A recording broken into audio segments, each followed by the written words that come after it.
ఆస్కారం ఉంటుంది. Right, I'll come back to you Chandrashekar garu. I'll come back to you again. Nagaraj గారి దగ్గరికి వెళ్దాం. అల్ల నాగరాజ్ గారు జాయిన్ అవుతా ఉన్నారు. నాగరాజ్ గారు, ఇవాళ వచ్చినటువంటి జడ్జిమెంట్ ఏదైతే ఉందో, కోర్టు ఇచ్చినటువంటి సంచలనమైనటువంటి తీర్పుగానే మనమైతే చూడొచ్చు చాలా క్లియర్గా. ఈ పరువు హత్యకు సంబంధించి ప్రణయ్ అండ్ కేసుకి సంబంధించి, ప్రణయ్ అండ్ అమృత కేసుకి సంబంధించి దీన్ని మీరు ఎలా చూస్తూ ఉన్నారు? ఎందుకంటే దీంట్లో రెండు రకాల యాంగిల్స్ కనిపిస్తూ ఉన్నాయి. యాక్చువల్గా ఇన్సిడెంట్కు దానికి పోలీసు ఎవిడెన్స్ అయితే ఏదైతే ఉన్నాయో కలెక్టివ్ ఎవిడెన్స్ అంతా కూడా విట్నెసెస్ కానీ అన్ని కూడా ప్రాపర్గా ప్రొడ్యూస్ చేసిండ్రు.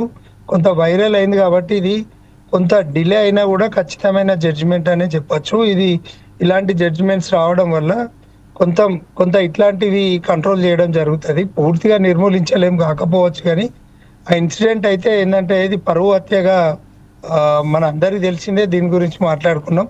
కానీ ఇక్కడ జ్యుడిషియరీ సిస్టంలో justice delayed when justice denied అన్నట్టుగా న్యాయం అనేది సత్వర న్యాయం జరగకపోయేసరికి కూడా ఇలాంటివి జరుగుతున్నాయి. మళ్ళీ అప్పిలేట్ అథారిటీ పోయే ఛాన్స్ ఉంటుంది కాబట్టి ఈ అప్పిలేట్ అథారిటీ పోయినాక కూడా దానికి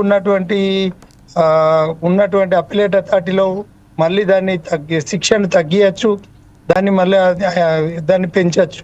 ఈ విధంగా కోర్టుకు ఒక్కొక్క తీర్పు రకంగా ఉండే ఒక జ్యుడిషియరీ సిస్టమ్ ఏదైతుందో ఆ సిస్టాన్ని మనం సిస్టంలో కొంత క్రిమినల్ లాస్లో అమెండ్మెంట్ తీసుకురావాల్సిన అవసరం ఉందని యాజ్ ఏ అడ్వకేట్గా, ఒక సోషల్ అనాలిసిస్ట్గా నేను మీ ముందు ఉంచుతున్నా. కానీ ఏదైతే క్షణికావేశంలో బిడ్డ చేసిన తప్పును ఆ తండ్రి తీసుకున్న నిర్ణయం ఏదైతుందో సమాజానికి ఒక రాంగ్ మెసేజ్ పోయింది. ఆ రాంగ్ మెసేజ్ను జ్యుడిషియరీ వ్యవస్థ ఖచ్చితంగా వాళ్ళకి శిక్ష వేయడం అనేది ఒక సరైన పద్ధతిలోనే పడిందని చెప్పుకోవచ్చు. ఎందుకంటే A2కి మన ఉరి శిక్ష ఇవ్వడం, మళ్ళీ మిగతా కో అక్యూజ్లందరూ కూడా యావజ్జీవ కారాగార శిక్ష వేయడం అనేది అది ఖచ్చితంగా, ఎందుకంటే ప్రోబుల్ అఫెన్స్ కాబట్టి అది శిక్ష పడింది. ఇక ఈ కోర్టులో మనకు జరిగే ఏదైతే లాకోనాస్ అంటే జ్యుడిషియరీలో లాకోనాస్ ఏదైతే ఉన్నాయో, పోలీసు వారు కంప్లైంట్ ఇచ్చిన తర్వాత దాన్ని ఎఫ్ఐఆర్ చేసిన తర్వాత ట్రయల్స్ నడిచే వరకు ఈ ఎవిడెన్సెస్ పెట్టిన ఎవిడెన్స్ కూడా మన జ్యుడిషియరీ సిస్టంలో ఒక బాధాకరమైన విషయం ఏంటంటే 100 మంది నేరస్తులు తప్పించుకున్నా పర్లేదు, ఒక నిరపరాధికి శిక్ష పడద్దు అనే ఒక క్యాప్షన్ నుండి జడ్జిమెంట్స్ ఏదైతే వస్తున్నాయో ఆ జడ్జిమెంట్స్ అనేది అంటే ఒక నిరపరాధిని కాపాడడానికి 100 మంది నేరస్తులు నేరం నుండి తప్పించుకునే ఆప్షన్స్ ఉన్నాయి. ఇలా ఇప్పుడు సోషల్ మీడియాలో బర్నింగ్ అయింది కాబట్టి సోషల్గా ఒక మెసేజ్ ఇవ్వాలని చెప్పి ఇలాంటివి కొన్ని మాత్రమే, కానీ అనేకము జ్యుడిషియరీ సిస్టమ్ నుండి ఎగ్జామ్ట్ అవుతున్నారు. ఎందుకంటే నిజమైన నేరస్తులు వాళ్ళ ఎవిడెన్స్ కూడా పోలీస్ కలెక్ట్ చేసి అన్ని పెడితే కూడా అడ్వకేట్ వాళ్ళు కోర్టులకు వచ్చి సాక్ష్యం చెప్పే వరకు ఒక సాక్ష్యానికి కొంత వేరియేషన్ ఉన్నా కూడా జ్యుడిషియల్ ఆఫీసర్స్కు వాళ్ళకి శిక్ష వేసే పవర్ లేదు. మళ్ళీ తర్వాత ఇక్కడ ఉన్నటువంటి అప్ టు సుప్రీంకోర్టు వరకు కూడా అనేక జడ్జిమెంట్స్ ఉంటాయి. ఒక అక్యూజ్ను సపోర్ట్ చేసే జడ్జిమెంట్ ఉంటాయి, విక్టిమ్స్కి సపోర్ట్ చేసే జడ్జిమెంట్స్ కూడా సపోర్ట్ చేస్తున్నాయి. కాబట్టి ఈ రకంగా జ్యుడిషియరీ సిస్టమ్ని కొంత పొల్యూట్ అయిందనే చెప్పుకోవచ్చు. ఎందుకంటే వేరే దేశాలకు చూసుకుంటే ఇక్కడ మన దేశంలో చాలా ఘోరమైన ఇవి పురాతన చట్టాలు, వీటిని ఆధునీకరించాలనేది ఖచ్చితమైన నిర్ణయం. ఈ రకంగా చూస్తే ఎంత బాధాకరమైన విషయం ఏంటంటే చనిపోయినోడు నా వ్యక్తి ఈయననే చంపిండు అని, అది చంపినోడు వచ్చి కాలేజీకి వచ్చినట్టు వచ్చి అటెండ్ అయిపోతాడు. ఇక్కడ వీళ్ళు ఎవరైతే బాధితులు ఉంటారో వాళ్ళు ప్రూవ్ చేసుకోవాల్సిన సందర్భాలు అలాంటివి ఈ సిస్టమ్ ఏదైతుందో జస్టిస్ దొరకనటువంటి సందర్భాలు. ఇది హాట్ టాపిక్ అయింది.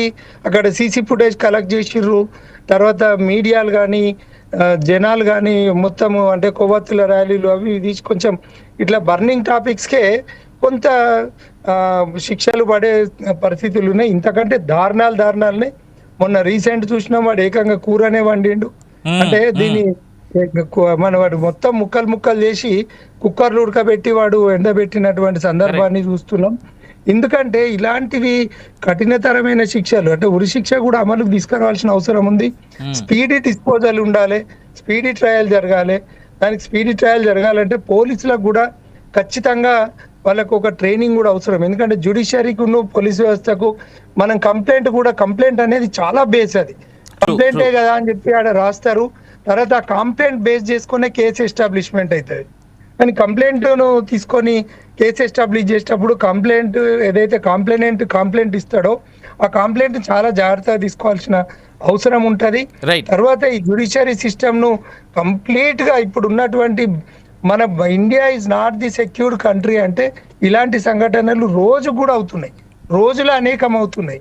నాట్ సెక్యూర్డ్ కంట్రీ అని నేను దాన్ని స్ట్రాంగ్ గా బిలీవ్ చేస్తాను. Right I'll come back to again. ఎందుకంటే నేను డిబేట్లో ఉన్న అందరూ ఒకసారి వినాల్సినటువంటిది ఒకటి ఉంది. ఏంటంటే నాకు వచ్చినటువంటి లేటెస్ట్ అప్డేట్ ప్రకారం ఆ తుది తీర్పు విధించే కంటే ముందు, తుది తీర్పు వెలువడించే కంటే ముందు ఎవరైతే జడ్జి గారు ఉన్నారో జస్టిస్ రోజా రమణి గారు, ఆవిడ జడ్జిమెంట్ని ఇవ్వడం జరిగింది.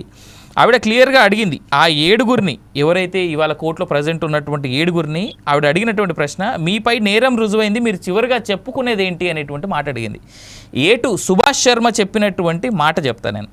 శిక్ష గురించి నేను చెప్పుకునేది ఏమీ లేదు, నా పాత్ర లేనే లేదు, మా నాన్న చనిపోయాడు, నేను ఒక బ్రాహ్మణ్ణి, నేను ఇంటికి పెద్ద కొడుకును, మా నాన్న కర్మకాండలు కూడా నేనే చేయాలి, కానీ న్యాయస్థానం నాకు అవకాశం ఇవ్వలేదు, మా అమ్మను నేనే చూసుకోవాలి అనేటువంటి మాట A2 చెప్పాడు. ఇక A3 నుంచి A6 వరకు A3, A4, A5